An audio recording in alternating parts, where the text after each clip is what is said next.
Good morning বন্ধুরা, আমি আবারও ফিরে আসলাম ডেইলি শিলচরে। ডেইলি শিলচর পক্ষ থেকে আপনাদের সবাইকে নমস্কার বন্ধুরা, এবং ডেইলি শিলচরে আপনাদের সবাইকে স্বাগতম। বন্ধুরা, আজকেও সকালে বিশেষ বিশেষ গুরুত্বপূর্ণ সংবাদগুলো নিয়ে আসলাম আপনাদের জন্য। বন্ধুরা, আপনারা যারা চ্যানেলে নতুন রয়েছেন, আপনারা চ্যানেলটিকে সাবস্ক্রাইব করে রাখবেন। আমি যখনই পরবর্তী ভিডিও নিয়ে আসবো, আপনারা সঙ্গে সঙ্গে আপডেট পেয়ে যাবেন।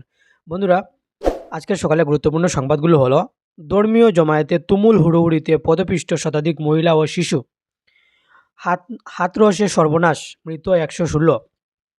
হাতরসের রতিবানপুরে বুলে বাবার সৎসঙ্গে তুমুল হুড়োহুড়ির জেরে পদপিষ্ট হয়ে পড়ে আছে পুণ্যার্থীদের নিতর দেহ। মঙ্গলবার হাতরস 2 জুলাই ধর্মীয় অনুষ্ঠানে প্রবল ভিড়ের চাপে পদপিষ্ট হয়ে কমপক্ষে 116 জনের মৃত্যুর ঘটনা ঘটল উত্তরপ্রদেশের হাতরসে। যখন দুর্ঘটনার খবর আসে, তখন লোকসভায় বক্তব্য রাখছিলেন প্রধানমন্ত্রী নরেন্দ্র মোদী। সে সময় বক্তব্য থামিয়ে ঘটনায় শোক প্রকাশ করেন প্রধানমন্ত্রী। আহতদের সুচিকিৎসার আশ্বাসও দেন তিনি। ঘটনায় শোক প্রকাশ করেছেন বাংলার মুখ্যমন্ত্রী মমতা বন্দ্যোপাধ্যায় ও লোকসভার বিরোধী দলনেতা রাহুল গান্ধীও। মৃতদেহ পরিবারকে 2 লক্ষ ও আহতদের 50,000 টাকা করে আর্থিক সাহায্যের কথা ঘোষণা করেছে উত্তরপ্রদেশ সরকার। মঙ্গলবার দুপুরে ঘটনাটি ঘটেছে হাতরসের রতিবানপুরে। সেখানে শিব পুজো ঘিরে গত কয়েকদিন ধরেই স্থানীয়দের মধ্যে ব্যাপক উন্মাদনা তৈরি হয়। এদিন ওই ধর্মীয় অনুষ্ঠান ভিড় বাড়তে থাকে। অনুষ্ঠান শেষ হতেই তীব্র বিশৃঙ্খলা তৈরি হয়। বহু পুণ্যার্থী মাটিতে পড়ে গিয়ে পথপিষ্ট হন। কোনো রকমে তাদের উদ্ধার করে স্থানীয় হাসপাতালে নিয়ে যাওয়া হয়। হাসপাতাল কর্তৃপক্ষ প্রথমে 27 জনকে মৃত ঘোষণা করেন। তাদের মধ্যে 23 জন মহিলা, 3 জন শিশু এবং 1 জন পুরুষ। এরপরই মৃত্যুর সংখ্যা বাড়তে থাকে। লাফিয়ে লাফিয়ে সন্ধ্যায় জেলাশাসক আশিস কুমার 60 জনের মৃত্যুর কথা জানিয়েছিলেন। মৃত্যুর সংখ্যা আরও বাড়বে বলেও আশঙ্কা প্রকাশ করেছিলেন তিনি। রাতে একবার লেখা পর্যন্ত মৃতের সংখ্যা 116 বলে স্থানীয় সূত্রে খবর। আহত হয়েছেন প্রায় 100 জন, তাদের চিকিৎসা চলছে। ফুঁসছে মহাবাহু, 28 জেলায় বানভাসী 12 লক্ষাধিক। গুয়াহাটি 2 জুলাই। কয়েকদিন আগে ঘূর্ণিঝড় রেমাল তাণ্ডবে উত্তর পূর্বের বহু জেলায় নিম্নচাপ হয়ে প্রায় 20 দিনেরও বেশি মাঝারি থেকে ভারী বৃষ্টিপাতে বহু জেলায় ব্যাপক বন্যা হয়েছিল। কয়েক লক্ষ মানুষ ক্ষতিগ্রস্ত হয়েছিলেন। বেশি ক্ষতি হয় বরাকবিলি ও ডিমা হাসাও জেলায়। ভেঙে যায় রেলপথ থেকে শুরু করে সড়কপথ। কাজিরাঙ্গার 60% এলাকা জলের তলায়। বন্যা পীড়িতদের খোঁজখবর নিচ্ছেন মুখ্যমন্ত্রী হিমন্ত বিশ্ব শর্মা। মঙ্গলবার বুকাহাতে নৌকায় চড়ে বুকাহাতে বন্যা পরিদর্শন মুখ্যমন্ত্রীর। গোলাঘাট জেলার বুকাহাতে ভয়াবহ বন্যা পরিস্থিতি পরিদর্শন করলেন মুখ্যমন্ত্রী ডক্টর হিমন্ত বিশ্ব শর্মা। মঙ্গলবার বুকাহাত মহকুমার অন্তর্গত বঙ্কুয়াল অঞ্চলের বন্যা পরিস্থিতি সচক্ষে দেখেন তিনি। মুখ্যমন্ত্রী নৌকায় চড়ে বঙ্কুয়ালে বন্যা নিয়ন্ত্রণে বাঁধের ক্ষতিগ্রস্ত অংশটি পরিদর্শন করেন। নেগরেটিং থেকে রঙ্গাগড় পর্যন্ত 13 কিলোমিটার দীর্ঘ বাঁধটি বঙ্কুয়াল এলাকায় ভেঙে যাওয়ায় ফলে অঞ্চলটির প্রায় 72টি গ্রাম প্লাবিত হয়েছে। বাঁধে ভাঙন ঠেকাতে স্পর্শকাতর অংশে যুদ্ধকালীন প্রয়াসের নির্দেশ পীযূষের। 90% দর্শনে জড়িত বিশেষ সম্প্রদায়ের দুষ্কৃতী এনকাউন্টারের দাবি। রাজ্য অপরাধের ঘটনা দ্রুত বাড়ছে। দর্শন সহ বিভিন্ন অপরাধের ঘটনার সঙ্গে জড়িত রয়েছে এক বিশেষ সম্প্রদায়ের নাম। তাই রাজ্যের বেশ কয়েকটি উপজাতির ছাত্র সংস্থা আজ সরব হয়। তাদের অভিযোগ, অসমের 90% দর্শনের ঘটনায় অভিযুক্ত এক বিশেষ সম্প্রদায়ের লোকেরা চুরি, ডাকাতি, গ্লেঞ্জে অসমীয়া মেয়েদের উপর নির্যাতন চালিয়ে সমাজকে অস্থির করে তোলার ষড়যন্ত্র করা হচ্ছে। তাই বিশেষ সম্প্রদায়ের দুষ্কৃতীদের বিরুদ্ধে রুখে দাঁড়াতে হবে। খিলেঞ্জিয়াদের ওপর পরিকল্পিত আক্রমণের অভিযোগ 3 উপজাতি ছাত্র সংগঠনের। ফের বিপদসীমা অতিক্রম করল বরাক।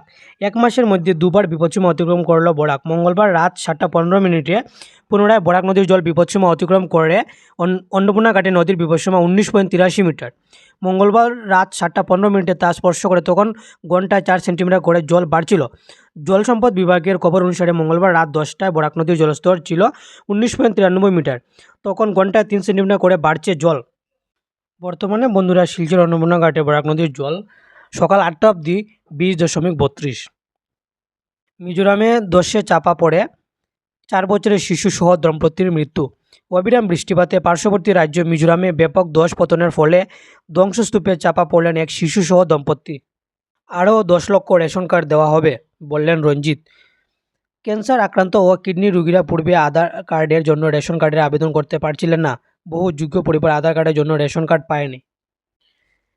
তাদের রেশন তাদের রেশন কার্ডের জন্য আবেদন করতে আহ্বান জানান মন্ত্রী রঞ্জিত কুমার দাস। উদারবন্দে গড়ের দেয়াল দশে মৃত্যু পিতা পুত্রের আহত 7।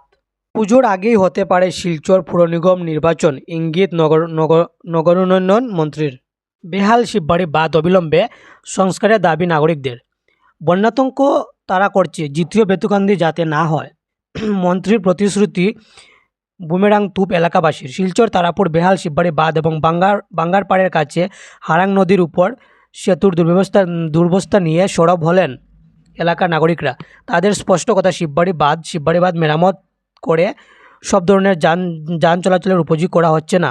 এমনকি এলিভেটেড করিডোর তৈরির কাজ শুরু করতে মন্ত্রীর প্রতিশ্রুতিও বুমেরাং।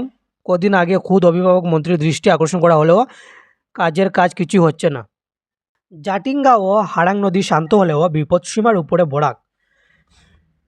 বড়খলায় বন্যা পরিস্থিতি কিছুটা উন্নতি হলেও জনদুর্ভোগ চরমে পৌঁছে। পাহাড়ি অঞ্চলে বৃষ্টি থামার ফলে জাটিঙ্গা ও হারাং নদীর জলস্তর অনেকটা কমেছে, তবে বন্যার জলে এখনও অনেক গ্রাম নতুন করে প্লাবিত হচ্ছে। ওড়িশায় ট্রেন থেকে পড়ে মৃত্যু লক্ষ্মীপুরের যুবকের। রেল দুর্ঘটনায় মৃত্যু হলো এক যুবকের। লক্ষ্মীপুর তানাদিন পাবদার ওই যুবকের নাম রোহিত মুড়া। ভর্তি ইস্যুতে জেলা কমিশনার কার্যালয়ের সামনে পড়ুয়াদের বিক্ষোভ। ছাত্রছাত্রীর দাবিতে শিলচর মহিলা কলেজ ও কাঁচা কলেজের পড়ুয়াদের বিক্ষোভে মঙ্গলবার উত্তাল হয়ে ওঠে কাচার জেলা কমিশনার কার্যালয় চত্বর। ভর্তির দাবিতে ছাত্রীরা কার্যালয়ের গেটের সামনে বিক্ষোভ প্রদর্শন শুরু করে। বিক্ষোভকারীদের দাবি, একই কলেজ থেকে তারা উচ্চ মাধ্যমিক পাশ করলেও স্নাতক স্তরে তাদের ভর্তির সুযোগ দেওয়া হয়নি। তাছাড়া তারা অন্য কলেজেও ভর্তির সুযোগ পায়নি, ফলে তাদের ভবিষ্যৎ বিপন্ন হওয়ার পথে। যে কোনোভাবে যাতে তাদের ভর্তির সুযোগ দেওয়া হয়, সেই দাবিতে তারা অনড় থাকে। মোবাইল মাশুল বৃদ্ধি সমগ্র দেশের সঙ্গে শিলচরেও এআইডিওয়াইর বিক্ষোভ। অযৌক্তিকভাবে মোবাইলের রিচার্জ এবং ডাটা প্যাকের মাশুল বৃদ্ধির তীব্র বিরোধিতা করে বিক্ষোভ প্রদর্শন করে all India democratic youth organisation Cachar জেলার কমিটি। দোলেশ্বরী কাটাখালে জলস্ফীতি ফের বন্যার আশঙ্কা হাইলাকান্দিতে।